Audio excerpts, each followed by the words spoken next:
my name's Amy if you're new here, and today we have a very special guest. This is the second time we've been on the channel. This is Katie, hello. And today we're going to be talking about living with a hidden or invisible disability and kind of talk a little bit about that. And yeah, so I feel like we should start off with Katie and why you are the guest of this section.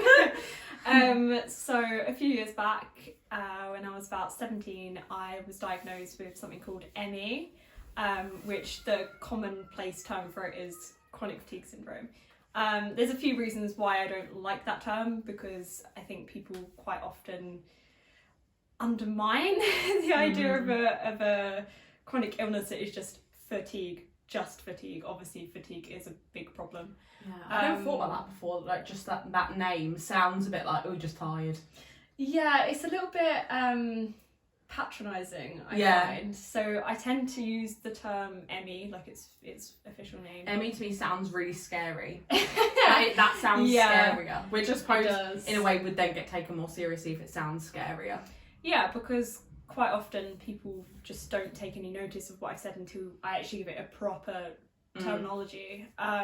So yeah, I was diagnosed with that in the middle of my A-levels because I was sleeping about 17 hours a day. I was going to school, I took the bus, I would sleep on the bus, sleep in my freeze, sleep in my lunchtime. I really thought you were saying sleep in my freezer. I was like, we didn't have a freezer.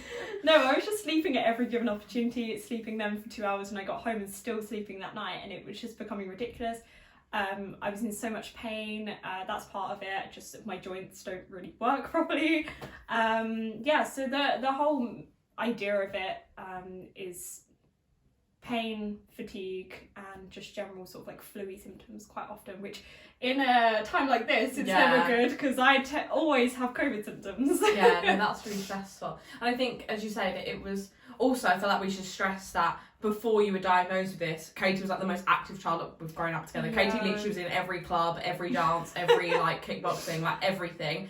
And I feel like that probably made it, I know some people say they find it harder to get diagnosed if they've gone from, I know you were saying this, if they've gone from being relatively like not do too much constantly, and then like, whereas you had such a stark kind of contrast from like what you were like before and what you are now, whereas if people weren't like that active before, then to get diagnosed may be harder. Is that right? So yeah, I have a friend who, she's slightly overweight and she's never been that sporty, and because of that it took her so much longer to get diagnosed, because they just didn't believe her. They were like, oh, you'll just, lose some weight and you'll be fine. Yeah, I feel like that's quite often gets thrown in, especially women's faces, if like you're overweight, like lose weight. Whereas I was a lot skinnier than I am now. I did like sports 5 times a week and went running all the time. Now I can't even walk, like my limit is 50 minutes walking, and then I have to stop, break, and even then when I wake up the next day it feels like my body's on fire. The only way I describe this illness to people is like, imagine you've been to the gym, done the hardest workout of your life, you've had 2 hours sleep that night, and the next day you wake up and are told to go run a marathon. That's like what I feel the worst nightmare every day. That's really rubbish. It's not ideal, but so that is the introduction and kind of why Katie is a guest on this. And I wanted to just put in here as well, if you have any other topics that you want us to discuss, whether that's Katie or like other people, I can get other people on to discuss things, but Katie seems to be the one that's really good at answering most of the questions. If you haven't seen our Pride videos, then definitely go back and check them out, because they are like my favourite videos I've ever filmed. And when people say about my YouTube, I'm like, don't watch anything, just watch the Pride videos. So they're like really good videos, I think. That was a good fun. And yeah, so let's get into the question. Okay, so we asked some questions on Instagram, and I'm just going to go down one by one and ask Katie. She has known what the questions are before, so she's been able to prepare answers, and I'm going to keep it anonymous. And also, if you ever want to be involved in videos like this, then just follow me on Instagram, because that's where I ask all my questions. So first question is, how do you feel people could be represented? How do you feel people could help represent those with a hidden disability? So this is a little bit of a hard question, and I thought about it, and the idea of representation is really important to me, and the biggest thing I can think of is do what Amy's doing. Like, if you have a platform, educate yourself and use it, give people with disability a voice. I've never been that big on social media. It's not something I'm particularly good at. But having someone like Amy who is here and can use her platform is really important. But also, just even if you don't have that big of a platform, talk to your friends about it. You know, just it needs to be talked about. It's something that's still really taboo in the society, and because they're invisible illnesses in my situation, people wouldn't know by looking at me that there's anything wrong. So yeah, just, you know, talk about it, share posts on Instagram, talk to your friends. I do think, as someone with a platform, but also kind of, no, I've got nothing to talk about, because I do, and I'm really passionate about loads and loads of things, but I'm a cis, straight, able-bodied woman. Yep. Maybe the woman bit, that potentially could be a bit of a disadvantage in my life, but I feel like I feel like there is a duty to, as you say, even if it is just chatting with your friends, we've all got a duty to make everyone's life a little bit easier in whatever way we can. And if like spreading a bit of awareness means that after this video you take a situation differently, or just then that's good. That's when we've done something like right. It is just really important to talk about it. Like I went out with some of Amy's friends recently, and you know, I was just completely honest with them about what I had and how I was feeling, and they just listened. They didn't treat me any differently in the sense of like they didn't judge me, but they did what they could to help me in the situation when I was in pain. Things like that is really important. And also something that I should bring up is actually there are a lot of charities for invisible illnesses that people don't know about. I wasn't aware that there were any for my disability, and I follow them all on Instagram now. I love that. There was somebody literally on The Chase like 2 days ago, whenever. Oh yeah, I saw you post that. Not on The Chase, on one of those type quiz shows. Oh gosh, what was it? I think I saw you post that. What's I can't remember. Anyway, and they won £17,000 for the ME Association.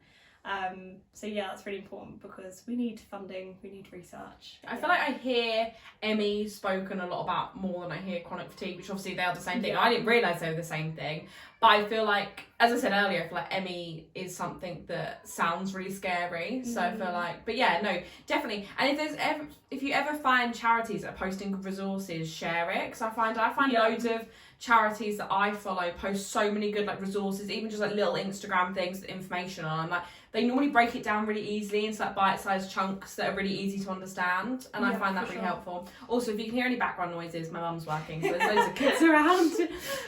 Do you want to just say what the next question is, because your phone's not? So the next question is about, again, representation, but this time more to do with the TV and the media, which actually, when I saw this question, I started to think about it more, and there is hardly any representation. Right, I have a thought about this. Right. If it's a hidden or invisible disability, unless it's in a plot line of a show, surely it's hard to...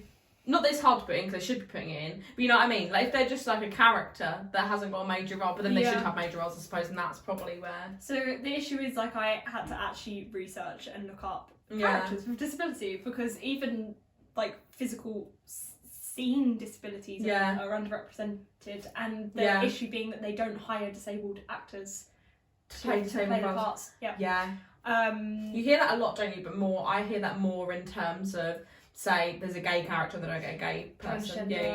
Trans, all that sort of thing. The way that they can represent it, which is, you know, it's difficult because, like you said, most of the time it is a storyline, and it can be kind of traumatic for people like us to watch a diagnosis, even though that is good for other people. So there should be an element of that as well. What we just want to see is disabled characters living their day-to-day life. So like someone using a walking stick, or like a young person using a walking stick, or a part-time wheelchair user, so someone who you know, uses their wheelchair to get around but can walk, because that does happen, and we shouldn't judge them for that. That's the kind of thing I would want to see. Sometimes it happens on the soaps. You see it happen. I feel like soaps are weirdly progressive. I don't watch any soaps, but I hear a lot. I watched a lot of Loose Women this morning, and they talk about the stories on soaps, and normally that brings up really good conversations off the soaps. So I think the soaps are doing a lot better than like the big hit Netflix shows and things like that. Yeah, I don't see much representation of many marginalised groups on things like Netflix and all that. But soaps, I hear a lot about it. I don't know whether there actually is, but I know on I'm a Celebrity, again, they got a non-gay character, a non-gay person to play it. But there was a guy on I'm a Celeb that had a whole storyline of him coming out, and they were talking about it on I'm a Celeb. But that was interesting, and he was on a soap. Yeah, I think that they tend to have sort of... But I suppose if they're meant to be playing your average town or your average kind of group, then therefore you'd think that it would have to represent the demographic. Whereas if it's like a big spank, like fancy Saturday night show, then they're not, which is bad because they should be. But like you think a soap has to because they're representing normal life, and this is people's normal life. The only other exception I have to this of really good representation, because it is run by disabled people, is The Last Leg. Oh my gosh, yeah, I love The Last Leg. Best show ever.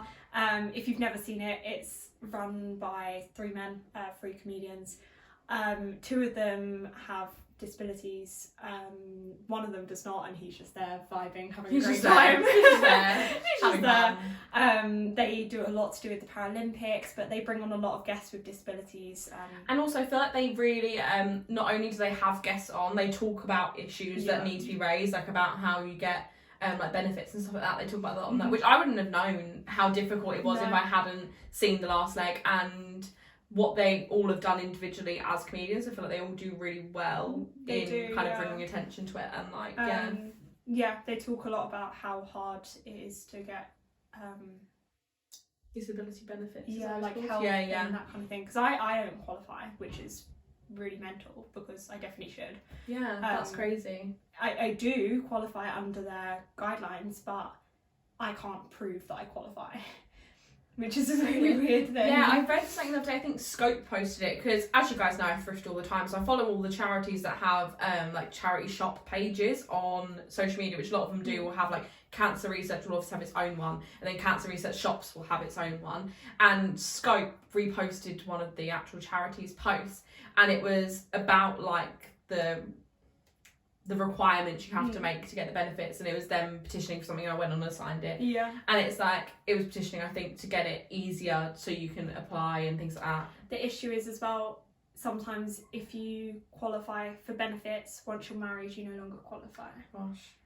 So I've seen like a lot of posts going around about like we should still be able to get married. Like even when we talk about marriage equality for like same-sex couples, like it's still not total equality for people with disabilities. Like if you crazy. Can't get married because you need the funding, like your partner doesn't automatically want to be your caregiver. Or like, I don't know, I would still need that funding. That is crazy.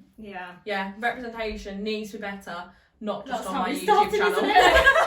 Not just on this channel, just everywhere media, please. Not that anyone from media is listening, but if you are, then definitely. So the next one is about schools. Should this be more widely covered in schools? That was my question. It was. I really appreciate this question because the answer, of course, is yes. Being in school and being diagnosed with an illness that you could potentially have for the rest of your life is terrifying, and I had virtually no support from the school. They just didn't know what to do. They were like, I haven't heard at all about your diagnosis, because obviously me and Katie went to school together up to sixth form, then she went to a different sixth form and I went to college, so I wasn't there throughout the whole of your A-level time and all this. I mean, they supported me as much as they could, and they let me go home if I needed to. They let me just I went to Catholic sixth form. It's quite strict, so in our freeze we had to sit in a silent study hall and, you know, for an hour sit there, study. I would just fall asleep because I was not being stimulated, and the teachers would kind of just look up at me and be like, we're just gonna let that be. My French teacher in particular was amazing. He had like an office type thing in the back behind his classroom, where like he allowed sixth form students to go and revise for their exams and stuff. So all year round he just let me go and hang out and sleep there. Your nap room. Which is really nice. It wasn't an office, it was your nap room. It was my nap room, yeah. So that was really nice. Yeah, so I feel like a lot of people are under the impression that chronic illnesses are something you're either born with or you get later in life. I was diagnosed at 7, but I know people who were diagnosed at 12, at 14, at 52, I don't know. Yeah. And there needs to be more help for students with chronic illnesses sitting their exams. Yeah. Just generally in their day-to-day. I know someone who was telling me the other day, because I also posted about this and got some responses, and she was saying she was picked on in school because she had to use crutches full time. She had Lyme disease, and that's crazy. They were like, but I'm not too informed on Lyme disease, but her cartilage in her knee was basically being eaten. Oh my gosh, yeah. And so she had to use like full-time crutches, and she was picked on for it.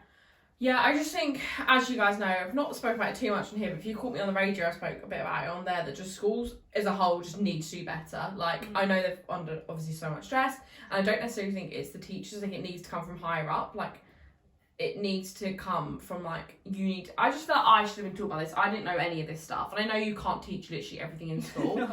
but, like, if you're taught the basics of, like, these are people in society that may need, like, that may not look like they need extra help but might need it. Yeah, I don't know. For example, as well, things like there are people who use wheelchairs, however, they can still walk. So if you see somebody stand up out of their wheelchair, please do not stare at them. That's the kind of thing. Yeah. I walk down the street with my walking stick, which is going to make an appearance now because I brought it with me.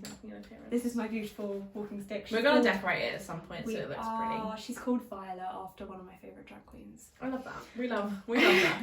You do what you can to make yourself happy. Yeah. You got to make the best out of our situation. People literally stare at me walking down the street, and one time literally someone came up to me, he was like a COVID marshal or something. And he was like, "Are you okay?" I was like, "Yes." Yeah. He was like, "Are you injured?" I was like, "No." He was like, but why? And kind of just pointed at my stick, and I was like, so bad. I have a chronic illness that I need a little bit of help walking with. It even happened to me in church recently. These people all mean well. It's just society needs education on what chronic illnesses look like. I don't know about you guys, but I would never just go up to someone and be like, why your walking stick? Why would you do that? What is that? What was he gaining from that? And then at the same time, you're like, after he did that, which he shouldn't have done, hopefully we'll never do that again. I really hope so. But this is the whole thing, like, if people shut you down, or if people don't educate, which is not you guys' reason to educate, which is a lot of the reason I make sure I have people on or try and talk about different things, because it's not, you have to live with this, it's not your job to always educate. In the same way that, people fighting for rights in all senses. It's not their responsibility to educate you. No, but at the same time, if you feel like you can do that, you say to that man, like, don't say that. Hopefully, not you said that, but if you, as you educate him, hopefully then he'll think twice about doing that again. In the same way that sharing your stories, if you can, really does help in a lot of situations. Just because then hopefully people will think twice about doing something like that. But that's crazy. But I do think if you got taught it in schools, as I keep on going back to, if like we're in form and you're doing nothing, that we never did anything in form. If we had like a bit like life skills, if any of you guys have had that, or like PSHEC, I don't know, and just talk about like just how to be a good person, like about mental health, which we're going to talk about on here at some point, like mental health, racism, homophobia, like people living with hidden disabilities. If they were like basic things, you just got taught the basic level of just like how to be nice and like what's respectful, what you can and can't ask, like what's the right terminology. I know that's not necessarily the school's place, but I think it would go a long way, and if that could be a thing that is talked about. I'm always happy to talk about it, and I've always said to people, ask me questions, and like I'm open, but it's not fun when that's what your life becomes. Yeah. Which I know for a lot of people it has, and it's just not really fair in a way that, these people are being stared at because they're in wheelchairs or, using mobility aids, and they're being stared at, and then have like, it depends the way you ask your question, because I will always answer polite questions, but if someone came up to me and was rude about it, that's a bit different. Yeah, I think at schools, if they had like you said with your friend who got bullied, like if they had like a zero tolerance policy the way they probably would on racism, well, I would hope they would have on that. As we say, Well, it's really scary because I think they should have a zero tolerance policy on anyone being horrible. Like, surely that should be a thing, not to be like, we've got a zero tolerance policy on this one specific thing. Surely you should like teach your teachers or run your school in a way that if you're rude and if you're disrespectful or if you say something horrible, then that doesn't go by. In the same way that teachers have to do safeguarding. Yeah. It should be exactly the But same. why are they not...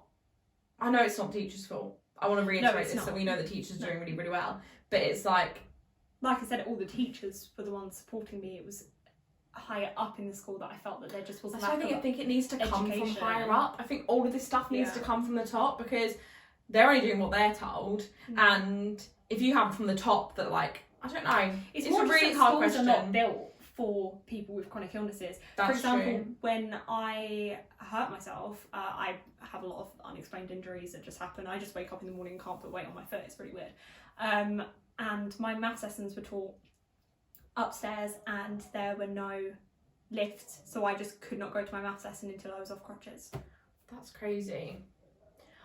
Did in the senior school we went to, did all of the blocks have lifts? I know one of them did that was really tall. I don't ever went in the lift. Yeah, I think it did have a lift. block did as well. Okay, so next question. How could you help a family member or a friend through their diagnosis? Again, a really good question. Alright, I wonder who came up with that. Amazing content. Number one thing is, please, if you know somebody who is going through this kind of thing, they are having loads of appointments, do your own research if you can, because the last thing they want to be doing is coming away from loads of doctor's appointments. I had tons. I was always in the doctors, which, considering as a child, I never was. I had so many blood tests, like, all the time. I was half asleep. I don't remember a good chunk of my that's crazy. teenage years because I was asleep, and when I was awake, I wasn't really awake. Having other people do their own diagnosis. I am saying, Katie, right, you have got this. Doing their own research is so important. I remember going to uni and telling people what I had, and I just, some of them were really helpful, and actually all of them tried their best, but I felt that I was still having to, like, educate them. In the end, I sent the two girls I lived with three, in second year, I sent them some resources because they asked me. They said, I'll be funny, it's not hard to just read up the NHS website, is it? No, it's not. We all do it all the time for our unexplained symptoms. Just do it for something you know. They were really nice about it. And they just said, do you have any resources that you would like to share with us? And I did. That's a really good way of just saying it as well, like, rather than being like, can you teach us stuff, being like, do you have any resources? It means that other people can teach us, rather than having to rely on you to... I just have, like, in my phone a list of resources, but it would help if everyone did that. That's something I've never really thought about. It's just like, instead of saying like what you're saying, I don't know, because I feel like quite often if someone says they're ill, you're like, oh, how are you feeling, like, what's going on, what's making you think, like, whatever. If you can then just Google that and be like, this is the thing that's wrong, this is the symptoms, this is how, like, it will present itself. Which obviously, like, symptoms differ for everyone, so I know that if there's things that are specific to me, I always make a point of saying that to the people around me who need to know that. Obviously not everyone. I'm not going to go, like, find random people, like, distant cousins being like, this is what's wrong with me. But like, I make a point of that. But, like, everything else can be researched. Just be compassionate, really. I feel like even just anything, like, I haven't spoke about it on here, which I probably will at some point, about me trying to get diagnosed with whatever that's wrong with me, we still don't know. And I feel like it's so mentally draining, just the physical process of going and talking to the doctors, hearing all this stuff that's not very nice, maybe having examinations, blood tests, as you say. That's all quite a traumatic process anyway, let alone having to relay that to everyone, because if you said to someone, I've got ME, they might not know who that was. Whereas if I said to them, I've got a problem with my kidneys, people are probably going to be like, that's fine, don't really need to know much more than that, Like, it's quite a well-known, like, if someone says that, you'll kind of know approximately what sort of things are going with them. Well, the thing is as well, I was 17, but, like, my mum came with me for everything, to all the appointments. Well, at least I think she did. I don't remember. I was asleep. But she was there. And she took me to all my blood tests, which was really cool.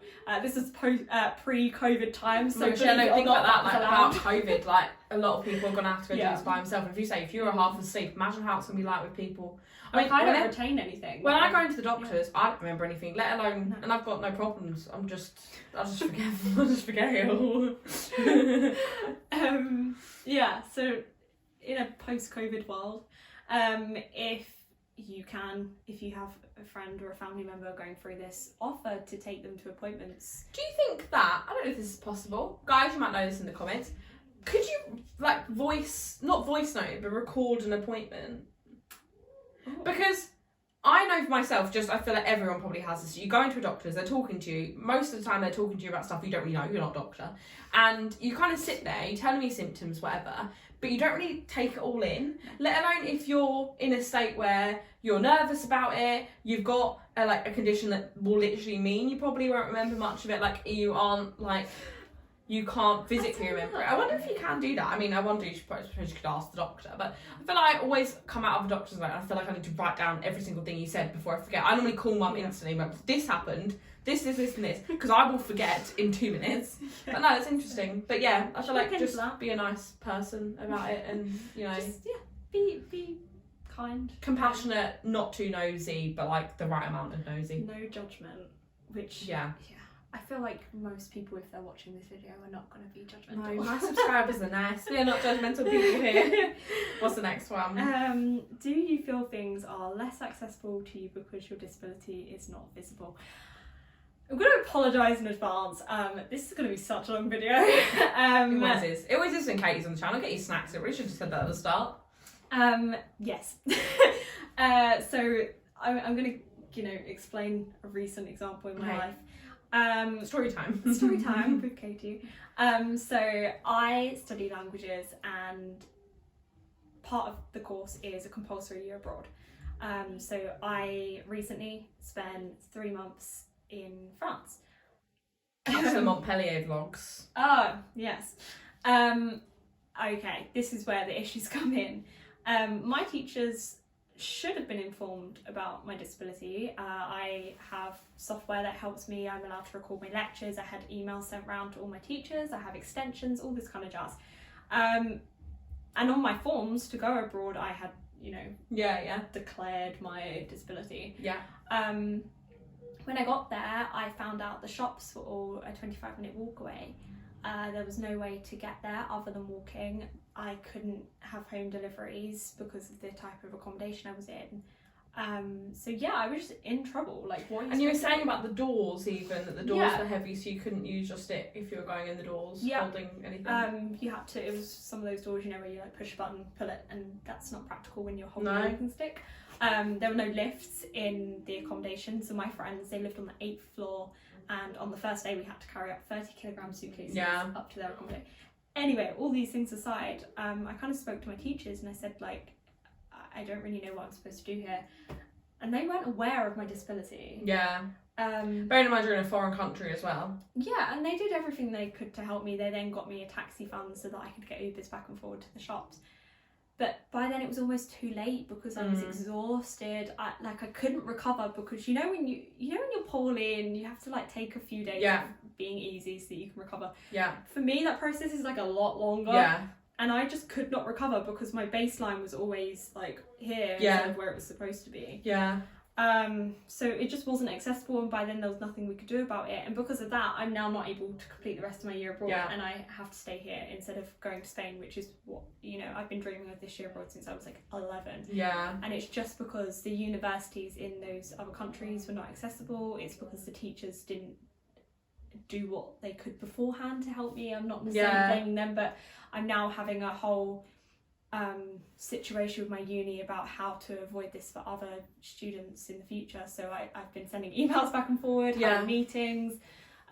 Which is again this whole thing of like, you've been put through it, yet you're the one having to fight for other people to be like, don't let this happen to them, and that shouldn't fall on you. Like, that's on the uni for not checking out everything. It makes me wonder why this isn't never come up before. Like, why am I the first person? But I think it's because generally people are so exhausted when they have this sort of thing that they just don't have any fight left in them, and I do, because I got so fueled by my anger at the situation that I was. But it shouldn't have happened. Like, you shouldn't have been put in a situation where you like couldn't do day-to-day tasks, and that stupid things like in my accommodation there was no kitchen on my floor, so I had to go up and down the stairs and bring everything with me. Like, the food was kept in my room because there were no, like, the fridge was in my room, individual fridges, so I had to like carry all my food, all like everything up with me to the kitchen, cook, bring everything down, and on top of that there was no oven, there was no microwave, kettle, toaster, so all of my meals had to be made like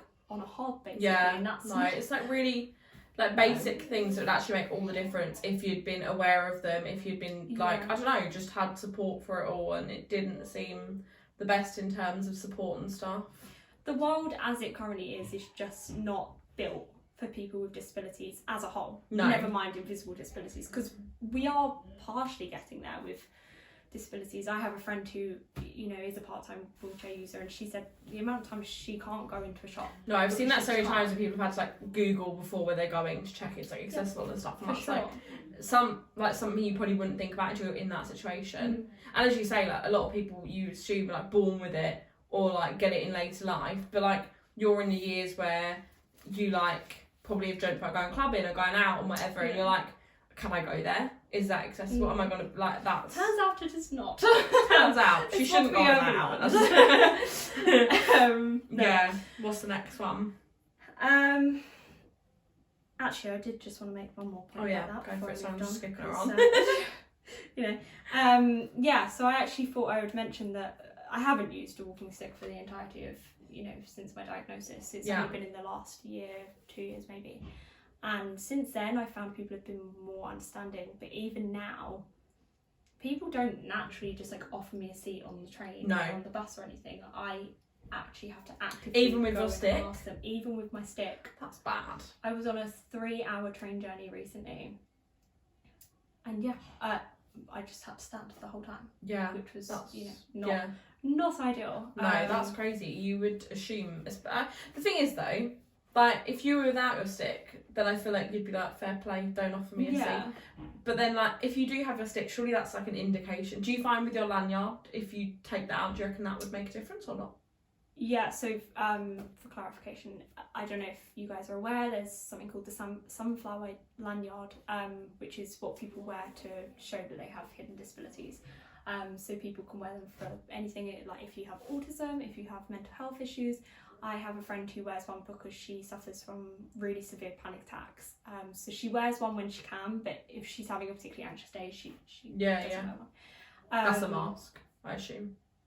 Yes, a mask. Not the lanyard. Not the lanyard. She wears a lanyard all the time so that people know if she's not wearing it. Or, you know, some people have on their lanyards things saying like, I suffer from epilepsy. I would need help if I'm having a seizure. Kind of like a more in your face medical bracelet. Yes. A more visible medical bracelet. Precisely. Yeah. So if something happened to that person, people would know what was happening. Yeah.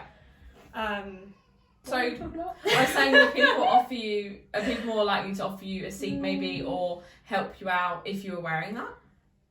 I would say potentially, but not always. Do you also, I don't know, this is kind of maybe potentially off the point a little bit. I find if I'm carrying loads of heavy bags and I'm in like a tube station, I don't feel like people will come up and offer to help me with the bags. One, I'm like, is that COVID? Two, because I feel like people are worried that that's going to be taken in a sexist way, like you're a woman, you can't carry your bags. Do you think that people are more scared to offer help now to people in fear of getting like, no, I don't need help? Yeah, I would say there is partially that, and also because in the pandemic, a lot of people were wearing the lanyards just because they didn't want to wear masks. They didn't have a disability. They just, I'll stick a lanyard on and it's crazy that like even with your stick there, people aren't offering you a seat. I mean, hopefully everyone will offer people seats if you see that someone might need a seat, or even just ask. Yeah. Like I quite often just say, "Oh, do you want to sit down?" Just like a nice like courtesy of like being. Even like I had a seat the other day on the train, and I actually stood up in the end because somebody came on with a wheelchair and there wasn't room for me to have to sit. And that's like, you know, that's a personal choice. Because it's just what you do. Just being a nice person. As we come back to in all this videos, just be a nice person. I think this is the conclusion we came to our Pride video as well. Just like, don't be annoying. Please be nice. Okay, what are some hidden disabilities? So I've explained that I have ME. I'm going to give another piece of background. So actually we talked about the difference between ME and CFS, because actually historically they are different things. Oh, okay. The difference being CFS is someone who has difficulty with fatigue and pain and that kind of thing. However, the difference is ME is when you have something called PEM, which is post-exertional malaise. I don't think I pronounced that correctly. It's fine, we don't know. We have no idea. But it's basically after you do any sort of difficulty, your symptoms get worse. Okay, yeah. It might not with CFS. CFS is kind of like a baseline of just being exhausted. Yeah. Mine in my personal circumstances, if I walk 15 minutes, I know that I'm gonna suffer for that. Is that quite like a flare up? Like it's more likely to flare up and get worse with certain things? Yes, yeah, for sure. But now they've merged the terms, and so I have ME/CFS. Yeah. Which I don't know why they've done that. It's just, you know. Yeah. There's reasons, I'm sure. Yeah. Which, a fun fact for you, actually 265,000 people have it in the UK. This is something that is growing. I was gonna say, do you reckon more people, where it gets easier to be diagnosed, do you reckon more people? Not even that. It's growing because I don't know if any of you are familiar at this stage, because it's not talked about by our government, even though it should be. But long COVID. Yeah. So long COVID is effectively a form of ME, which is so I got diagnosed because I had a particularly severe bout of tonsillitis that I just effectively never ever recovered from. Yeah. And it can happen with any virus. So COVID is now causing. So it's like a catalyst at the start that will start the problem, and then you kind of just like your symptoms. It's just kind of not change, recovering. but just stay. It's just not recovering. Yeah. So yeah, there are loads of people who have COVID and just aren't getting better. Yeah. I've not heard too much about on the news, but I heard it about Kate Garraway's husband, the one that was in hospital for ages. Yes. But he's obviously had a very, very severe case of COVID rather than just like, I'm going to say regular case of COVID, but a COVID case that didn't maybe end up you in hospital, but you keep the symptoms. Is that more but like what? Mild cases of COVID can result in long COVID, which would then is end up terrifying being because everything going on with the government right now is just we've had a lot of conversations about this recently, about the government needs to move on and the economy needs to grow, but there are still people with disabilities who are fearing for their lives. Like if I got COVID, it could every single time I get a virus or even just a cold or COVID in this instance, my condition worsens. So I have gotten worse than when I was first diagnosed, not in terms of fatigue because I've found ways to manage it, but my pain levels get worse. Yeah. So again, it's a problem because we're going to have so many people developing long COVID because you know the world is back to normal. Yeah. The issue is we don't have ways to support these people. No. So add that to the list of hidden disabilities, long COVID as well. COVID. Fibromyalgia, I don't really know how you say the full name, is a condition similar to mine. It's just pain is the prominent issue rather than fatigue. Yeah. Crohn's is something you might have heard of. Yeah, heard of that.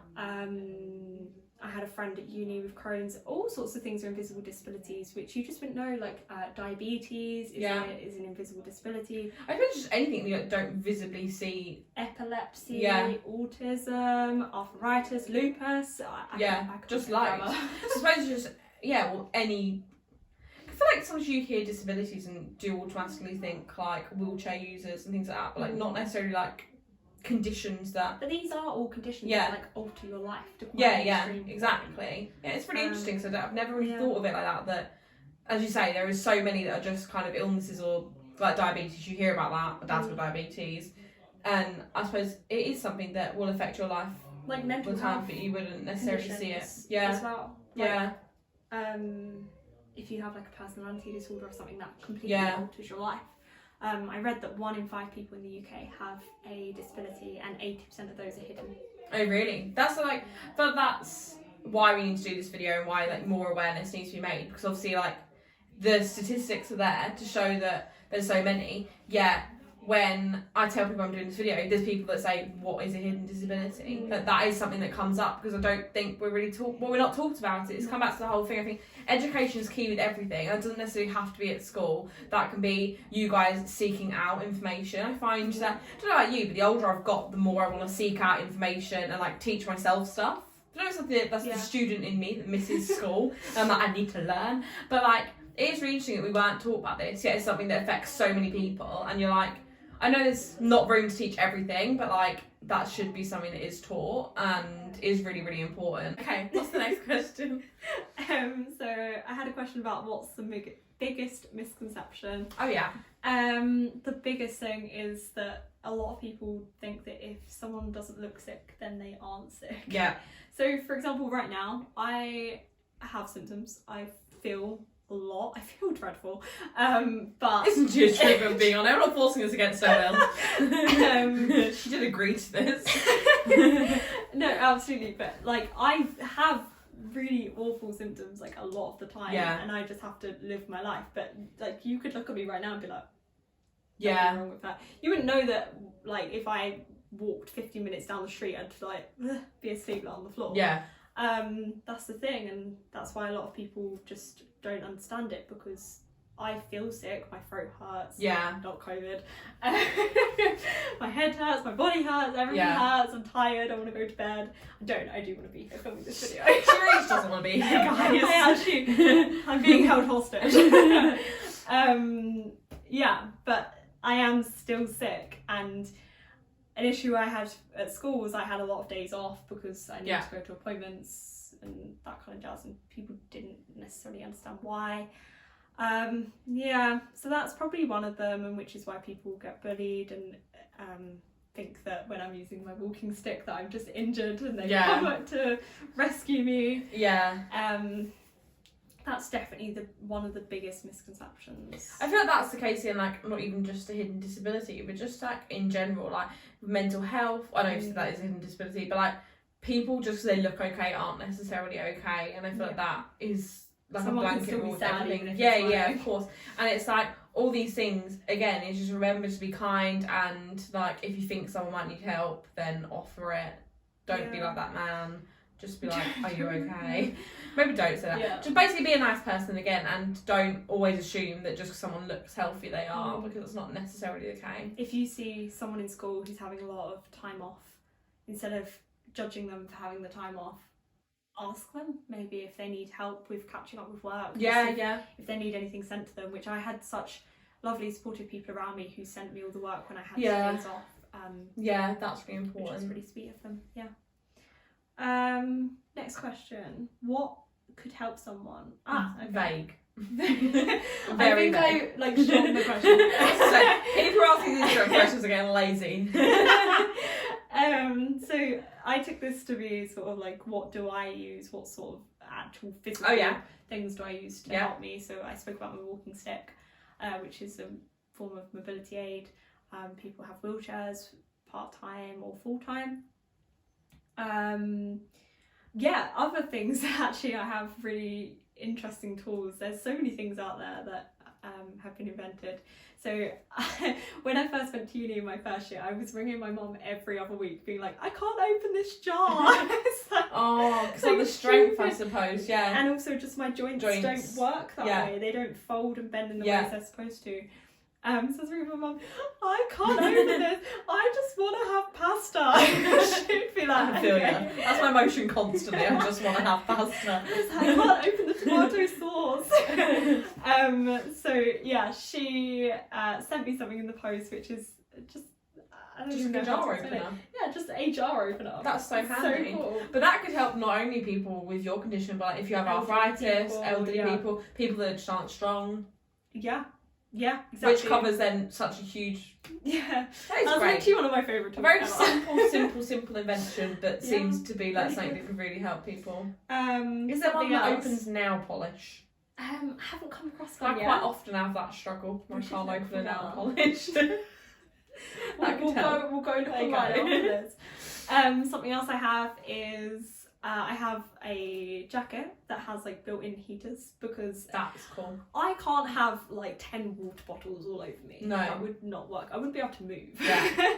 So if I'm having a particularly bad day, I just put that on, turn on the heaters, and it's just like built-in heaters. Like, is that more for like because you get cold, or is that more to like soothe your muscles, or both? Can be both, because one of my symptoms is really poor like temperature regulation. Yeah. So you know, like when you have the flu. And you've got like a temperature and you're like hot, cold. and you can't bring it down, but then the next second you're like you're either like freezing cold or boiling hot. That's kind of like it does just sound like permanent flu. It is. It's like I go out. Like I went out with a friend the other day, and she looked at me. She's like, "Are you not cold?" And I was like, "No." She's like, "But you're not wearing a jacket." She was stood there in like this big puffer jacket, scarf, gloves, and I was just stood there in this tiny little jacket. Like, "Yeah, no, I'm good." And she was like, "What is wrong with you?" I was like, "Everything." Would you like a list? So yeah, stuff like that. I feel like that is an easy way of describing it, because most people have had something like flu, and to describe that's how you're living all of the time, then I don't understand how people can like be being about it. Because imagine your life living with flu. It's like just how don't horrible is that? Yeah. There are so many things out there to help though. Like I just wouldn't even know. Like a lot of people have weighted blankets. Shower seats is a good one. Yeah. And the lanyard, vitamins, medications. So I feel like this is saying that there is hope, and there is people out there trying to help, or inventions that you can use to help. Definitely. I think one of the things is there's often like a crossover with people with my condition who are like low in iron, low in vitamins, low in B12. So like I take all sorts of vitamins. Yeah. So it doesn't cure it, but no, but if it can take an edge off, or yeah. literally like the jar opener, just make you be able to eat your pasta in peace without having to stress. Like I feel like does stress make it worse? Like if you're stressed. Because I feel like exam season is like but no, then something as simple as a jar opener just leaves you that you're not stressed about that one little thing, and if that little things can make such a difference, then that's so important. Yeah, and there's one actually other thing which is not really like a physical thing, but I don't speak sign language on any level really. I know like a little bit of Makaton, but for those of you who don't know what Makaton is, it's essentially a simplified form of British Sign Language, which is you don't sign, there's no like grammar to it, you just sign words. Yeah. So for example, when we went out the other night, I was signing to people because I was really struggling to communicate. Yeah. So even if they weren't proper signs, I was just making up my own signs. Well, no, but that's a form of like way you can explain yourself, isn't it? Yeah. Because I struggle to hear people, I have like auditory processing issues. So when someone speaks at me, I lip read, which is my mask. That's so frustrating. Yeah. Please do wear your masks unless someone tells you to move it. But they have them clear masks, don't they, where you can like read. They're just not very fog up. common. Yeah, there's lots of problems. Yeah, that is impractical. Yeah. So that helps me a little bit. Sign language. If someone even just signs a little bit, it. Do you like subtitles good as well? I watch everything with subtitles. Because I think I will check, but I think that YouTube will automatically put subs on, so it will listen to us and put subs on. They're not always accurate, so sometimes they'll think we're saying absolute bonkers stuff. But I think that you can have that on YouTube, which is good. Same way as on TikTok, it does it as well. Yeah, yeah, that is good. I use that. I can't watch any videos on TikTok that don't have the thing. It's also why I don't watch a lot of YouTube, because you can have it on, but sometimes it's just really not accurate. No, yeah, interesting. Subs, yeah. We love subs. All sorts of things. Subscribe if you're not already. That's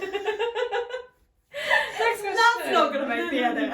That is going to make the edit. That is it. I'm not cutting this. This is going straight in. Do you feel society is understanding?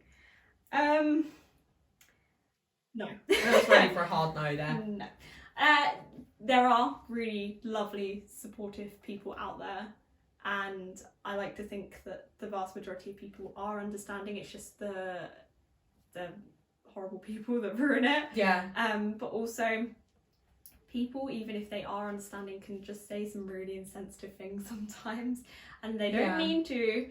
But something that made me really, really sad in the pandemic was everyone describing 2020 as a waste of a year, because effectively they lived their life like I did for just 1 year. Yeah. Or just for like a few months in lockdown. Not even that, because at least they weren't. Yeah. Unless they had COVID, clearly. they weren't suffering in the same way. Yeah. A lot of, I have friends that are with my condition, with ME, who are permanently bedbound, and to have the year described as a waste of time. Yeah. It's just potentially a slightly insensitive form of saying that. I know what's meant by that, because sometimes I look at a day, things they wanted to do or whatever. Yeah, I know that I look at my day sometimes when I've had to have a bed day, and I think, oh, what a waste of time. Well, I feel like we always feel unproductive in bed, don't we? We're like, oh. Yeah, and that is society. But that's society teaching us that if you're staying in bed, then that's a waste. But if you're staying in bed because that's how your body needs to recuperate, exactly, then that's not a waste of a day. I always am really careful with the way I speak to myself about something. I'm like, if I'm like having a day where I'm having a day off, doing work, going to the gym, staying in bed all day, I'm like, this is just, I need that time just to recuperate mentally, even like not physically, but just mentally have a day where I'm like, as you say, just like need to recuperate. And for a lot of people that's their every day rather than just like their once in a while need people struggle with that concept. I know it took me ages into diagnosis to work that out as a concept. It did just really hurt, and I know what people meant. It was sad because like they couldn't see their friends and stuff, but like a lot of people I've met online don't have friends in person. Like a lot of the friends I have online are just online friends. I haven't been able to meet them, at least not yet. You know what though, I think online friends are so important. Oh, they're the best. Like I have loads of online friends, loads. I've had a couple, Megan, YouTube friend, and she was great. And I feel like sometimes though, no matter what you're going through, you can normally find a community online that are also going through that, whether that's them going through something or having a YouTube channel or like whatever, and that's really important. And if they are your support network, then that's so important. They're still just as valuable as a normal, like as a in life friend. Like that online community for me has been so important in making me feel validated. Like, normal. Yeah, exactly. Yeah. Especially in COVID, where I felt so scared about catching it, and I know that they also have felt that, and they've been upset by new rules that have been introduced. And I suppose the demographic of people you're around, like people our age, we're 21 or 20.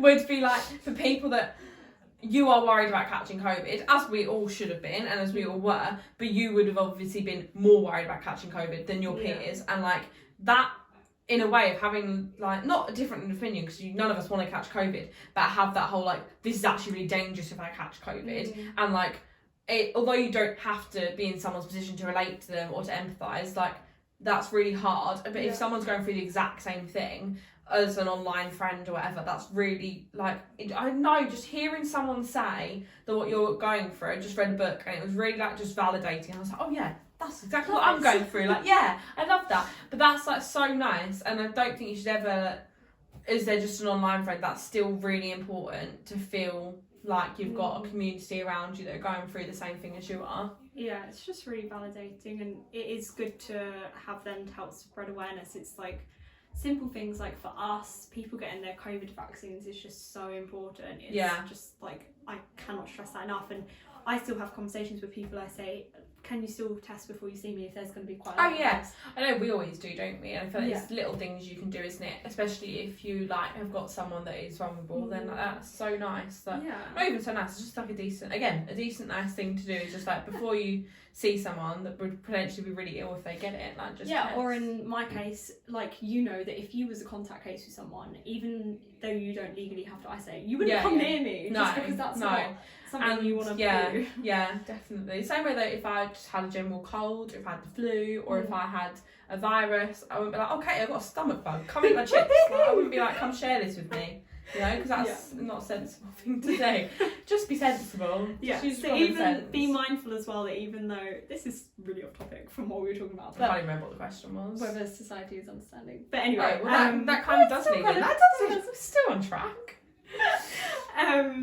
Just be mindful that as everyone's going back to their daily normal lives as far as we can at the moment, there are still people that are afraid to leave their houses, and like, just don't put pressure on your friends to leave if they're not comfortable. Like, I think it's really important. Yes, we all have our own ideas, our own like what we think's right and wrong, and whatever you want to do for you, remember that, but also then don't diminish someone else's opinion on it. So if you said, I'm not really comfortable with going clubbing, like even if it's just from a COVID standpoint, if you're like, guys, I know I've had friends that are like, guys, I'm just not really comfortable being around that many people right now. The same way you might be like, guys, I just don't think, like you said the other night, I don't think I can go clubbing. I think it'll ruin me for the next couple of days. I can't do it. Just respect that. Don't try and be like, oh no, come out, whatever. Like, just be respectful. Even if it's like a nice thing. Like, I had friends who used to say to me like, oh, are you sure you can't come out? And I knew it was because they missed me, they loved me, they wanted me to come out. But it's draining to keep on saying no to people. In the very, very different case of like, I don't like roller coasters. You keep on telling me to come on the roller coaster, even though I know that I'll ruin my day, that make me feel horrible. It'll be the worst experience of my life. I know you're trying to do it to be like, it's fun. Yeah, you might think it's fun, but and it's really draining to keep on saying no to someone. And like, just if someone says no to you, or if someone says I'm not comfortable with that, that's what it is. Don't try anymore. Yeah. I laugh because this is the situation we had when we went to Disneyland Paris. Then just like don't, but it's like, you know what it is. It's like you wouldn't keep on pressuring someone, do this. Like the same way that if someone can't go out, or if someone's like, I'm not willing to risk it because of COVID, or I'm not able to do that, then don't be like, oh, it'll be fun, it's fine, don't worry. Like, don't diminish someone else's like thought. Like, take someone at their word. Always. Okay, you'll be glad to hear that if you're still with us, I have. If you're still with us, I think it's a big if. I have one more question, which is. I really thought I thought you saying that we were out of questions, but there's still more questions. I have one and I'll be quick. Okay, one more question. Because we've talked a lot about this already. Yes. How do you deal with sitting in disability seats when you look healthy? And we've spoken about this a little bit, but I am going to bring it up again because it was a question. No, we didn't specifically say that. So yeah, I said that I don't get offered seats very often, which is really hard because I'm, believe it or not, a shy person. Nobody wants to go up to someone and be like, excuse me, can I have your seat? Like, that's really awkward. Yeah. As a British society, I don't think we do that. Oh, we are not comfortable. You'd just be like suffer in silence. Yeah. Oh, yeah. Just like crying. Just like, I have actually done that before, sobbing. Oh my god. So sad. So yeah. But we shouldn't. We should just feel comfortable to go up to someone and say, like, do you mind? I'm having difficulty standing right now. Because, that's just, we should. It will help us. We're going to suffer so much if we don't. Yeah. And I feel like the majority of people will be like, yeah, of course. Yeah. If someone came up to me and was like, I'm really sorry, like, is it okay if I have a seat? I'm like, yeah, obviously. Yeah. You'd hope. You would definitely hope. But yeah, wearing a lanyard is something that helps me notify other people that I might need a seat. Also having my walking stick. But yeah, just generally, if you can, give up your seat for someone who needs it. And yeah, that's all I have to say. Oh my gosh, I love it. Well, I hope everyone's really enjoyed this video. I've learnt a lot. I hope you guys have learnt a lot. Obviously, I want to be doing more like this sort of videos on my channel. I mention this on Instagram quite a lot. So if there's any other topics you want, definitely leave them below. I'm thinking mental health, I'm thinking sex education, I'm thinking all of the stuff. Maybe we'll do another Pride video. I feel like we can talk more about Pride. Oh, I'm trying to think of more topics. So we'll do loads more. So if you want to see that sort of content, definitely hit the subscribe button. I'm going to link some resources in the description. I'll get Katie to help me with those things in the description. And obviously link Katie's Instagram on there as well. But yeah. That's it for today's video. I really hope you enjoyed it. Leave a comment requesting videos. Like the video if you're still here. And yeah, we'll see you next one. Bye.